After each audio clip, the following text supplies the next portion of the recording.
Welcome to Namitha news. ప్రభుత్వ బాలికల junior కళాశాలలో డొక్కా సీతమ్మ మధ్యాహ్న భోజన పథకంను ప్రారంభించిన ఎమ్మెల్యే షాజహాన్.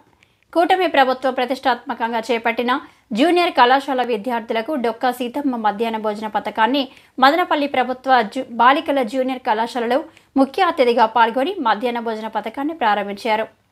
ఎమ్మెల్యే షాజహాన్ బాషా ఆడబిడ్డలకు గోరు ముద్దలు తినిపిస్తూ తమ ఆప్యాయతను చాటుకున్నారు.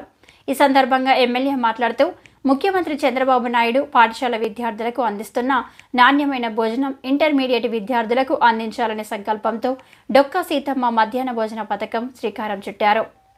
విద్యార్థులకు అండగా కూటమి ప్రభుత్వం ఉంటుంది. విద్యార్థులు ఎటువంటి ఇబ్బందులు లేకుండా చక్కగా చదువులు రాణించాలని విద్యార్థులకు సూచించిన ఎమ్మెల్యే. ఈ కార్యక్రమంలో కళాశాల ప్రిన్సిపల్ బాలసుబ్రహ్మణ్యం, ఎంఈఓలు ప్రభాకర్ రెడ్డి, రాజగోపాల్, ఉపాధ్యాయులు, పేరెంట్స్ పాల్గొన్నారు.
ఈరోజు దాదాపు 600 మంది ఈ స్కూల్లో ఉంటారు, ఈ కాలేజీలో ఉంటారు.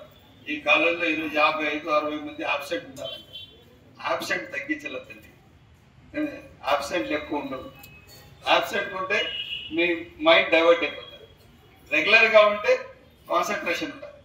ఆ విధంగా మీరు మంచి చదువు చదవాల, బాధ్యతగా ఉండాలా. ఈరోజు 2 గెస్టులు వస్తానే మనం బాధపడతాం. అటువంటి అప్పుడు 600 మంది పిల్లలకు భోజనం చేసి పెట్టారంటే, మధ్యాహ్నం భోజనం దాదాపు మొత్తం రాష్ట్రంలో చదువుతున్న ఇంటర్మీడియట్ పిల్లలకు కల్పిస్తున్న ప్రభుత్వం ఈరోజు తెలుగుదేశం ప్రభుత్వం. పెద్దలు చంద్రబాబు నాయుడు గారు ఒక ఆదర్శమైన నాయకుడు.